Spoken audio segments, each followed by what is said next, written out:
aimé. Là sur la croix, il souffrit pour moi, pour que je sois sauvé. Sauvé. Il m'a racheté, il m'a justifié, et il m'a glorifié. Non, rien ne me séparera de Jésus.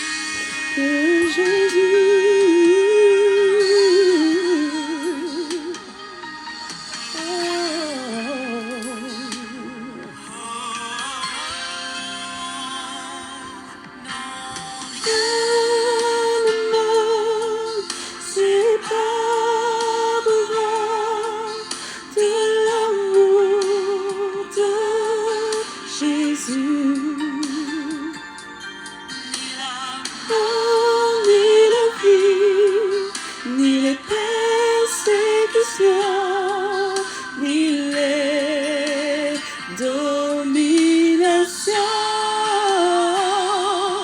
et les choses présentes, et les choses à venir, et toutes les puissances.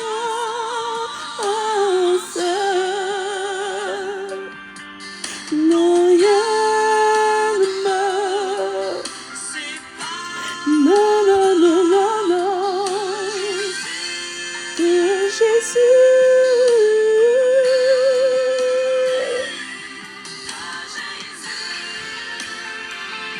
De Jésus.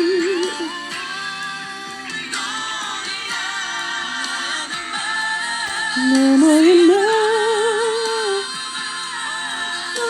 non, non, mon Jésus.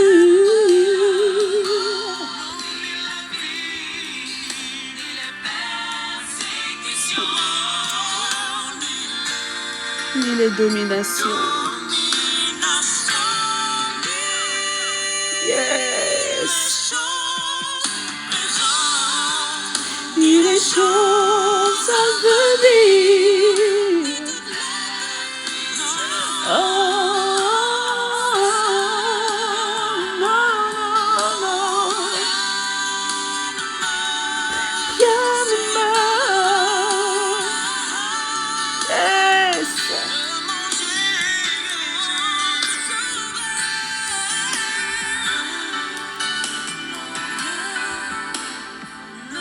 Séparera de Jésus. Oh yes. Oh. Alléluia, alléluia. Jésus-Christ est Seigneur.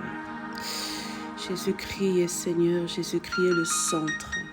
Jésus-Christ est le pilier. Jésus-Christ est la base. Jésus-Christ est le parfum par excellence. Jésus-Christ est la lumière du monde, cette lumière-là qui nous illumine, qui nous fraye des chemins et qui nous montre le chemin. Pourquoi? Parce qu'il connaît le chemin et il en est le chemin. Alors, shalom, shalom, cher bien-aimé de Dieu. Shalom à toi, toi qui m'écoutes d'ici et même d'ailleurs. Alléluia. Que Dieu te bénisse. Aujourd'hui encore, nous avons choisi la bonne part. Amen. Ce n'est pas du tout un slogan, comme d'habitude à chaque fois, bien-aimé, mais c'est une vérité, bien au-delà d'une réalité. Alléluia. Alors, chers bien-aimés dans le Seigneur, aujourd'hui, nous sommes en décembre et nous sommes le 15 décembre et il est 3 heures du matin. Alors, bienvenue à nous encore au milieu. Amen. Parce que vous savez, lorsqu'on part du milieu, là, le milieu, il ne s'agit pas que du mois de juin, lorsque nous avons fait le Dieu du milieu.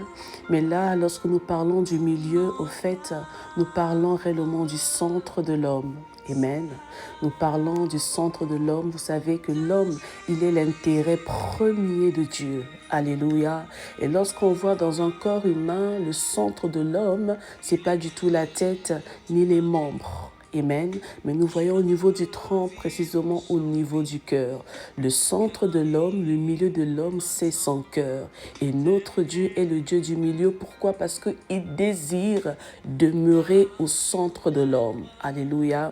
Ma Bible déclare que tu aimeras l'Éternel, ton Dieu, de tout ton cœur. Vous savez, lorsqu'on parle d'aimer, l'amour rime avec l'adoration. Tu adoreras.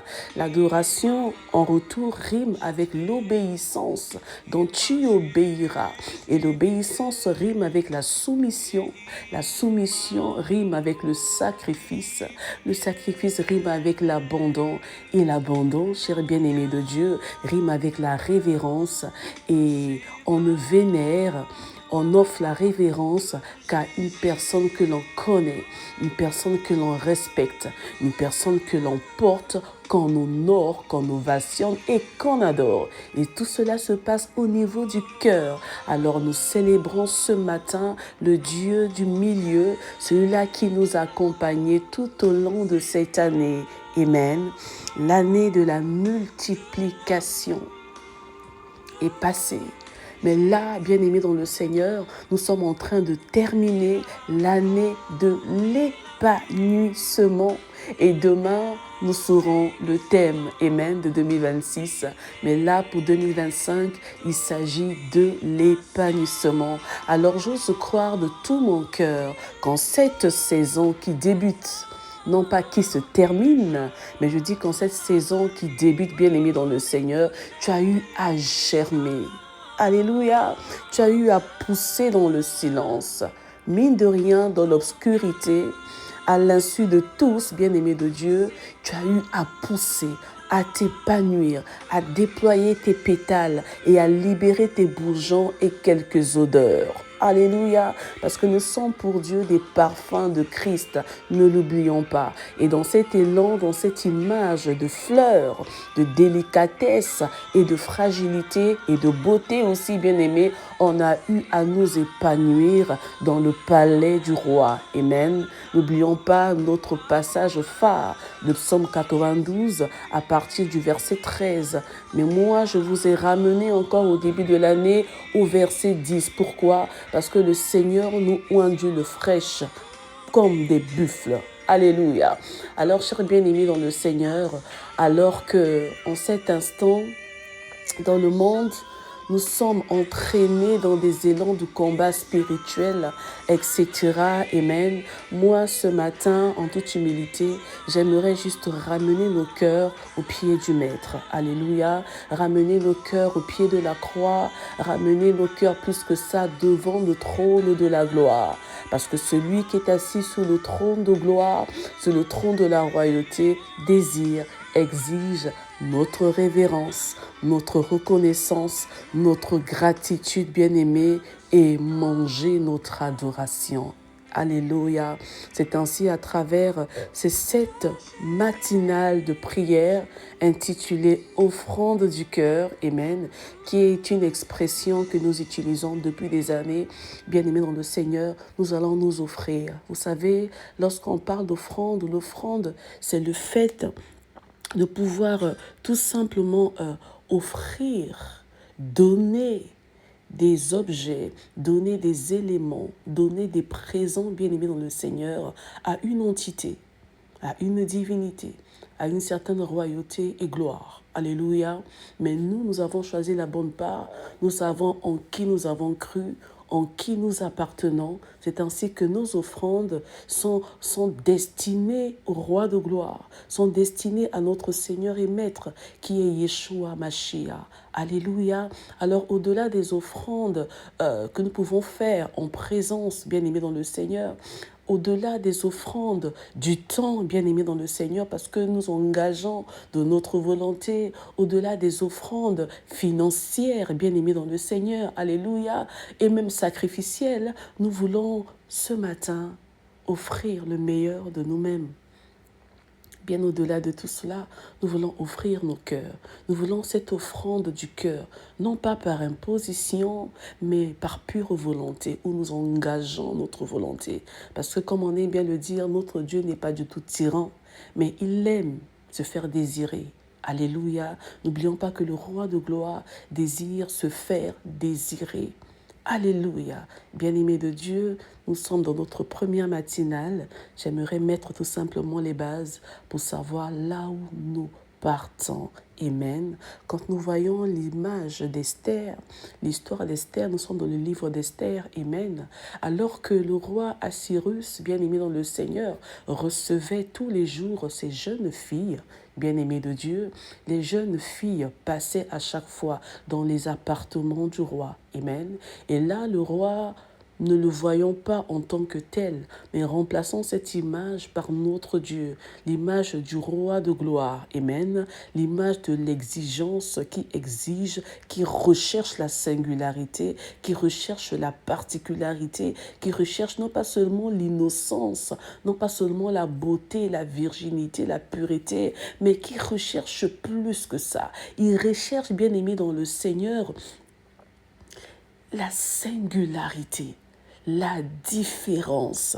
Bien-aimée, Esther n'était pas du tout la plus belle. Elle n'était pas du tout la seule vierge. Amen. Mais Esther avait quelque chose que les autres filles n'avaient pas. Elles se sont pourtant baignées, elles se sont préparées. C'était des adoratrices, préparées dans le secret pendant plusieurs mois. Elles étaient ointes d'huile, bien-aimées dans le Seigneur, de parfums, des aromates, etc. L'univers de l'adoration, ce sont ces odeurs, ces parfums que notre Dieu, normalement en temps normal, exige et agrée. Alléluia. Mais malgré toutes ces choses, malgré tout cet univers de gloire, de pureté et de splendeur, bien-aimés, ces jeunes filles, lorsqu'elles rentraient dans la présence du roi, elles ne se centraient pas du tout sur le roi, mais elles se centraient sur leur rémunération. Elles regardaient tout ce qui était autour du roi. Bien-aimés, quand on voit l'image de la royauté, c'est l'image de la dorure. Amen. L'image de l'or, l'image de la splendeur, bien-aimés. Tout ce qui scintille, tout ce qui a de la valeur se trouve dans la présence du roi de gloire. Alors, à l'instar d'Esther, bien-aimée de Dieu, elles se sont focalisées sur ça. Or, Esther, elle a été la seule à se focaliser non pas sur ce qui était autour du roi, mais elle s'est focalisée que sur le roi, c'est-à-dire sur le centre du roi, le milieu du roi. Elle a visé son cœur. Elle n'a pas visé ses yeux, elle n'a pas visé ses bras, elle n'a pas visé ses pieds, pire encore ce qu'il pouvait posséder ou même porter, mais elle a visé son cœur. Parce que Esther avait été coachée par Égée, qui symbolise le Saint-Esprit. Bien-aimé dans le Seigneur, le monde est rempli d'adorateurs, le monde est rempli de crieurs, de demandeurs, d'intercesseurs, de demandeurs, bien-aimés, de prieurs, bien-aimés si vous voulez. Mais le Seigneur a besoin des donneurs, ceux-là qui visent son cœur et qui s'abandonnent, qui s'offrent, qui se donnent. Alors ce matin, bien-aimé, certainement tu as débuté cette année avec des objectifs, avec des désirs. Le désir de ton cœur a-t-il pris vie? Je n'en sais rien. Même si le Seigneur ne t'a pas exaucé ou accordé, même si tu n'as pas peut-être embrassé ce que ton cœur désirait, bien-aimé de Dieu, mais j'aimerais simplement te dire que regarde simplement en arrière et ce que tu es aujourd'hui, forcément, tu n'es plus au même endroit. Amen. Tu n'es plus au même milieu. Tu n'es plus au même lieu. Tu as forcément progressé et tu tends vers. Alors, bien-aimé de Dieu, tu vas t'élever dans les hauteurs. Regarder au-delà des réalités dans cette dimension, bien-aimé, des hauteurs pour te lancer dans la gratitude, dans la reconnaissance, dans des actions de grâce. Parce que notre Dieu, il est fidèle. Il s'appelle le témoin fidèle. C'est pourquoi ce matin, nous voulons simplement lui dire que rien ne nous séparera de son amour. Bien-aimé, les choses présentes, les choses passées, des choses à venir, bien-aimé, que rien ne te sépare de son amour. La base de toutes choses, c'est l'amour de Dieu. Et c'est l'amour de Dieu qui crie plus fort au-delà de toutes choses, bien-aimé. Les persécutions présentes, passés qui nous suivent jusque dans notre présent et qui nous poursuivront même dans notre avenir. Bien-aimé, garde la tête haute parce que cela prouve, cela prouve. C'est pas que toi tu as prouvé quoi que ce soit. Oh non, nous ne sommes pas de ceux-là qui prouvent quoi que ce soit. Bien-aimé, lorsque tu prouves, tu fléchis devant l'ennemi, bien-aimé. Parce que quand tu prouves quoi que ce soit, quand tu prouves quoi que ce soit te concernant, bien-aimé de Dieu, tu es en train de transformer les pierre en pain. Mais nous n'avons rien à prouver, bien-aimés dans le Seigneur. Mais bien au contraire, ce sont les circonstances qui prouvent de notre identité. Alléluia. Ce sont les circonstances qui se rassemblent. Parce que ma Bible déclare que tout concourt au bien de ceux qui aiment Dieu. Bien-aimé, que la nature prouve, confirme de ton identité. Que la foule confirme de ton identité. Que le temps confirme de ton identité. Que l'invisible confirme de ton identité parce que tu n'es pas n'importe qui. Tu es la choisie, tu es le choisi, tu es la bien-aimée de Dieu, tu es l'unique, tu es le parfait, tu es ce que le Seigneur prend plaisir. Il puise son plaisir en toi, il puise sa joie en toi, il puise son allégresse à toi. Alors ce que tu as à faire ce matin, bien-aimé,